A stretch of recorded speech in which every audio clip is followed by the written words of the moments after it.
În continuare, îl rog pe domnul ambasador al Ucrainei în România, domnul Ihor Prokopchuk, ambasador extraordinar și plenipotentiar, să ia cuvântul. Vă rog, frumos.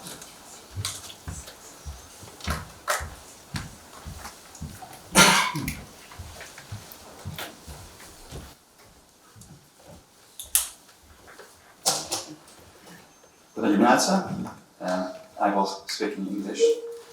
Good morning to everyone, distinguished Chief of Staff of the Land Forces, distinguished participants of this conference, distinguished officers. It is indeed my honor to address you at in this panel on the Euro-Atlantic Security Conference, which is an integral part of the national debates within the Bucharest Leaders Summit, United for Better Future. I have noted from the program of this morning's discussions that the distinguished speakers represent here different Romanian institutions. So for me it is a special privilege to have this floor and be in a position to present to you a Ukrainian perspective. I thank the organizers for this opportunity. We meet at a time when the security environment in the Black Sea region across Europe and in other parts of the world undergoes dramatic shifts. Russia's ongoing war against Ukraine continues to be the biggest threat to European and Euro-Atlantic security and prompts reshaping of the regional security arrangements. There are several key considerations that I would like to share with you in my remarks, also reflecting upon the fact that we have this meeting in the premises of the headquarters of the Romanian Land Forces. First and foremost, I will emphasize what constitutes the biggest and immediate concern to Ukraine and its neighbors, as well as countries far beyond. And this is the ongoing, unprovoked, full-scale war of aggression waged by the Russian Federation against Ukraine, which is now in its 5th year. From the first day of the all-out invasion, Ukraine stands firm in defending its sovereignty, political independence, territorial integrity, as well as values of freedom and democracy for itself and all nations of Europe. It is clear to us that while this war is existential for Ukraine, its outcome will also bear a defining impact on the Black Sea region as well as European and Euro-Atlantic security architecture.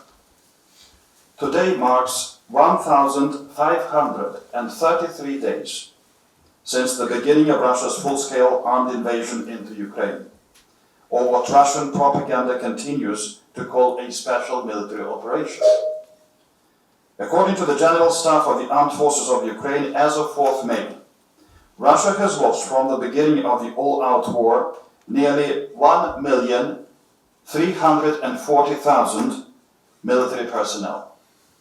This is the biggest number of losses by any country in a military conflict since World War II. Just in the past month of April, the Russian losses amounted to 35,000 personnel, exceeding their monthly recruitment figure.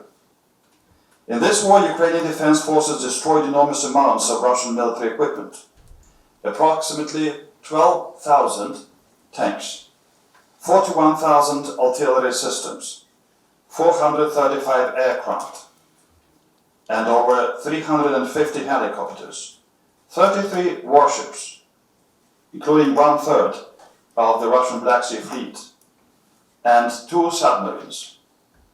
Ukrainian forces have neutralized the Russian naval dominance in the Black Sea, pushing the Russian fleet to the eastern part of the sea, but also reaching it there.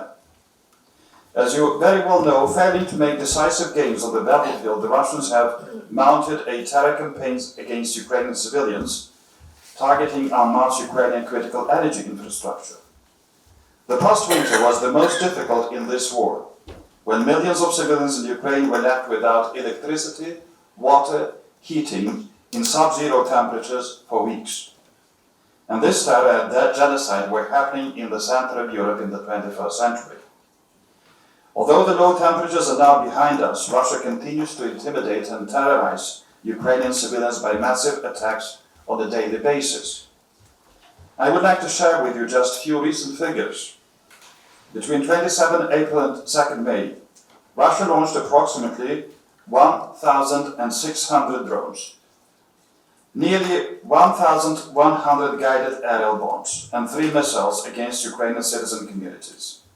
During that week alone, at least 20 civilians were killed and approximately 208 civilians were injured across Ukraine. At the front, the Russians disregard their huge human losses and try to maintain intensive offensive operations. They try hard to create an impression that they are winning, but they're not. In fact, we assess Ukraine's defense position to be the strongest of the past 10 months. We hold the front line, increase the effectiveness of the air defense, minimize Russia's advantage in personnel figures, maintain initiative in several areas, particularly through precision strikes, asymmetric tactics, and technological innovation.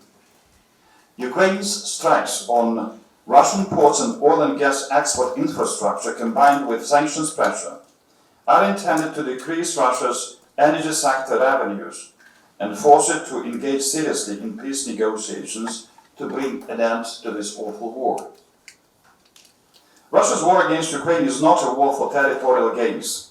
It is a forceful challenge to the rules-based security order, to the principles of sovereignty and territorial integrity, and to all main pillars of security architecture. This is why it matters to so many countries across the globe. Russia employs a full spectrum of hybrid tools: conventional warfare, energy blackmail, disinformation, cyber operations, weaponization of migration, and also food security. Its actions extend far beyond Ukraine's borders and directly affect European and Euro-Atlantic security, global supply chains. The immediate effect is on our region and neighbors, including Romania. And therefore, support to Ukraine is indeed a meaningful investment in security of every nation that provides such a support. And I'm grateful that this understanding of the challenge and response is also widely shared in Romania.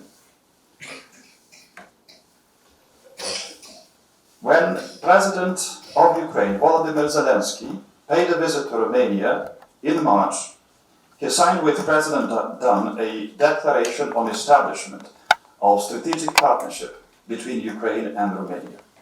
And this is indeed a historic development that sets a solid framework for very ambitious bilateral agenda in various areas of our cooperation. They also signed a joint statement on defense co-production on the territory of of Romania, including the production of drones. This commitment will serve to bolster defense industrial capabilities in our two countries. In the past years, Ukraine's defense sector has demonstrated remarkable resilience and adaptability. Ukraine now possesses advanced potential in defense production, from drones and electronic warfare systems to advanced ammunition and armored solutions. Currently, about 60% of the weapons in the hands of Ukrainian defenders are made in Ukraine. Ukraine's drone industry has rapidly expanded, with now over 95% of drones used on the front line being domestically produced. There is a potential to do more, particularly as part of the initiative Build with Ukraine and Build in Ukraine. This includes joint efforts to secure funding, establish production, and support innovation. Distinguished participants of the conference, I would also like to emphasize that while stoically and courageously defending itself, Ukraine aspires for peace. No other nation wants peace in Ukraine as much as Ukrainians do. Yesterday, the President of Ukraine, Volodymyr Zelensky, announced a ceasefire initiative, emphasizing that human life must take precedence over symbolic or political considerations. I must say that while we intended to introduce the ceasefire from midnight of the past night, this call was immediately rejected by numerous attacks from the Russian forces. This initiative was taken despite the absence of clear and credible interest of the Russian side in the restoration of peace. Ukraine has once again demonstrated its readiness for genuine peace efforts, and for us this peace must be sustainable, lasting, and based on the norms of international law. We maintain the view that any ceasefire must not become a tool for manipulation or a pause for renewed Russian aggression. A just and lasting peace requires accountability, security guarantee, and respect to Ukraine's sovereignty and territorial integrity. And in this context, the role of the European Union and NATO and strengthening of its eastern flank are of crucial significance. Looking ahead, few areas are of a priority significance from our perspective, and among them strengthening of collective defense and deterrence along NATO's eastern flank, and again, many areas were outlined until now. This includes, of course, regional cooperation around the Black Sea. It, of course, includes defense production, defense mobility. Ukraine can also make a very solid contribution to such defense efforts. The second I would note as increasing support for Ukraine's defense capabilities, including air defense, and this remains the most critical area. And I must tell you that specifically, it refers to the anti-ballistic defense. This is, I think, the area where currently the largest vulnerabilities, bearing in mind the missile capability possessed by Russia. There is, of course, a need to further step up the sanctions pressure on Russia. And more can be done to enhance regional resilience against hybrid threats, disinformation, cyber attacks, and economic coercion. Last but not least, I would want to emphasize that Ukraine's path towards membership in the European Union and NATO must not be viewed in separation from diplomatic and political efforts of restoration of peace in Europe. We must make it absolutely clear that Ukraine belongs to and is part of all major Western institutions. Success of Ukraine's integration, and this is the sovereign choice of the Ukrainian people for which they are now fighting for, will be an indispensable contribution to security and long-term stability in Europe. Ukraine serves as a shield now that gives more time for European nations to prepare, to rearm, to create a stronger deterrence against Russia. But as we move on, I suggest to you that Ukraine needs to be looked at as a very significant security contributor to the entire Europe and to NATO. With its military force, with its military experience, combat experience of the modern warfare, and of course its very strong defense industrial basis. So I will stop here. I would want to thank Romania, Romanian people, Romanian institutions, Romanian Ministry of Defense for support to Ukraine throughout these very difficult years of war. We have confidence that we will prevail, that we will be able to defend ourselves, but what is important that we continue to stay strongly together and united to be able to act as a strong actor in deterring Russia that will continue to be aggressive for many years to come. Thank you so much.